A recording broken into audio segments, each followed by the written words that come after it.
સનાતન ધર્મને બદનામ કરવા માટે જે સ્વામિનારાયણના સંતોએ વારંવાર કંઈક ને કંઈક વિવાદિત ટિપ્પણી કરતા હોય છે, એમાં જલારામ બાપાની પૂજ્ય જલારામ બાપા જે આપણા બધાના આદર્શ એક એવા ઓલિયા પુરુષ કે જે ભગવાનને પણ પામી ગયા છે, એમને ઉપર હમણાં જે જ્ઞાન પ્રકાશ સ્વામીએ ટિપ્પણી કરી છે, એ જ્ઞાન પ્રકાશ સ્વામીને પાઠ ભણાવવું જોઈએ. બ્રહ્માજીને વિષયમાં ટિપ્પણી કરો છો, ક્યારે શંકરજીને વિષયમાં ટિપ્પણી કરો છો, અને ક્યારે અમારા જે હનુમાનજી છે એમને ઉપર તમે લોકો ટિપ્પણી કરો છો.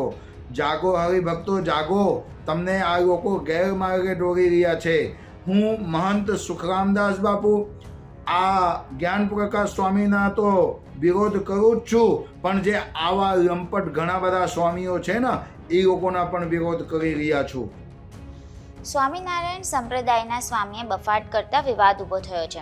સ્વામી જ્ઞાન પ્રકાશ સુરતના અમરોલી ખાતે એક સત્સંગ દરમિયાન જલારામ બાપા વિશે વિવાદાસ્પદ ટિપ્પણીના કારણે વિવાદ વકર્યો હતો. જોકે જ્ઞાન પ્રકાશ સ્વામીએ નિવેદનને લઈને માફી પણ માંગી હતી. જ્યારે સમગ્ર મામલે વીરપુરમાં રઘુવંશી સમાજમાં ભારે આક્રોશ પણ જોવા મળી રહ્યો હતો.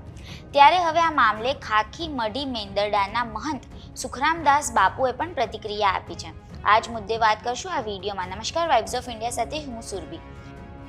ખાખી મઢી મેંદરડાના મહંત સુખરામદાસ બાપુએ કહ્યું કે જલારામ બાપા પર ટિપ્પણી કરનાર સ્વામી જ્ઞાન પ્રકાશે માફી માંગવી જોઈએ. જ્ઞાન પ્રકાશ સ્વામીએ જલારામ બાપાનો ઇતિહાસ વાંચવો જોઈએ.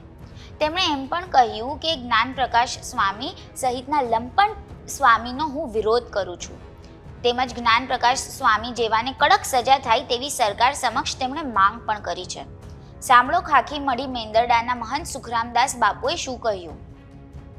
આ સમયની અંદર જે અત્યારે એકબીજાને પાછા પાડવાની વાતો કરતા હોય એવા સનાતન ધર્મને બદનામ કરવા માટે જે સ્વામિનારાયણના સંતોએ વારંવાર કંઈક ને કંઈક વિવાદિત ટિપ્પણી કરતા હોય છે, એમાં જલારામ બાપાની પૂજ્ય જલારામ બાપા જે આપણા બધાના આદર્શ એક એવા ઓલિયા પુરુષ કે જે ભગવાનને પણ પામી ગયા છે, એમને ઉપર હમણાં જે જ્ઞાન પ્રકાશ સ્વામીએ ટિપ્પણી કરી છે, એ જ્ઞાન પ્રકાશ સ્વામીને પાઠ ભણાવવું જોઈએ.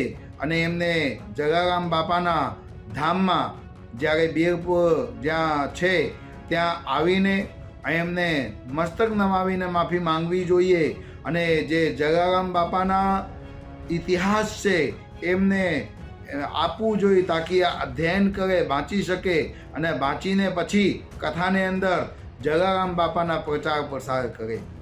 જલારામ બાપા એક એવા ભગત થઈ ગયા છે કે આપણા સનાતન ધર્મના ઉજાગર કરે. અને આપણા સનાતન ધર્મની અંદર છે ને એક જ એવા મંદિર છે જ્યાં કોઈ પણ પ્રકારના દાન લેવામાં આવતું નથી, ક્યાંય પૈસા પણ ધરવા માટે પણ મનાઈ છે.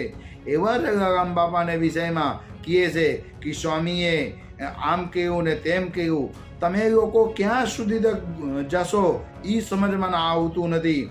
ક્યારે બ્રહ્માજીને વિષયમાં ટિપ્પણી કરો છો, ક્યારે શંકરજીને વિષયમાં ટિપ્પણી કરો છો, અને ક્યારે અમારા જે હનુમાનજી છે એમને ઉપર તમે લોકો ટિપ્પણી કરો છો. જાગો હરિભક્તો જાગો, તમને આ લોકો ગેરમાર્ગે દોરી રહ્યા છે.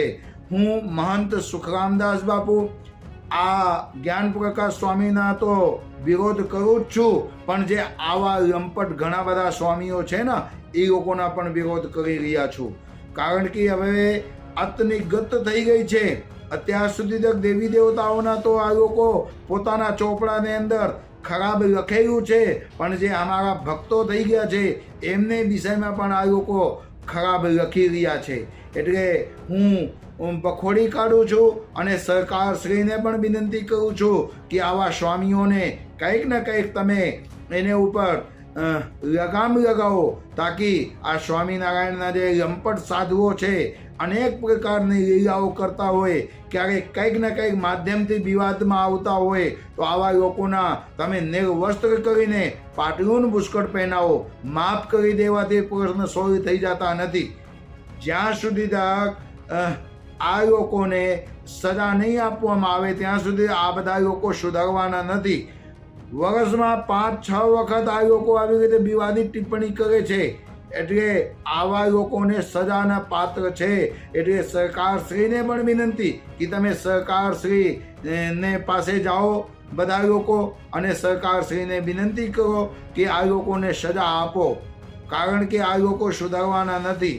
હું મહંત શ્રી સુખરામદાસ બાપુ સ્વામિનારાયણ સંપ્રદાયના જે મહાપુરુષો છે એ બધાને પણ વિનંતી કરું છું કે તમે શું કામે કંઈક આવું પગલાં નથી લેતા કે આવા જે વિવાદિત ટિપ્પણી કરે એમને તમે કપડાં કાઢીને પાટલું પુષ્કળ પહેરીને ગધેડામાં બેસાડીને ગામમાં ફેરવો.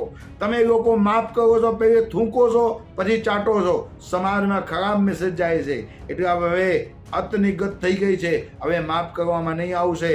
આ જ્ઞાન પ્રકાશ સ્વામીને સજા આપવું જોઈએ અને મને કદાચ સામે મળશે તો હું પોતે પણ એમને કંઈક ને કંઈક સજા આપીશ. ત્યારે હવે આ વિવાદ કયો નવો વળાંક લેશે તે જોવાનું રહ્યું. દેશ દુનિયા અને ગુજરાતના તમામ સમાચારો માટે જોડાયેલા રહો વાઇબ્સ ઓફ ઇન્ડિયા સાથે.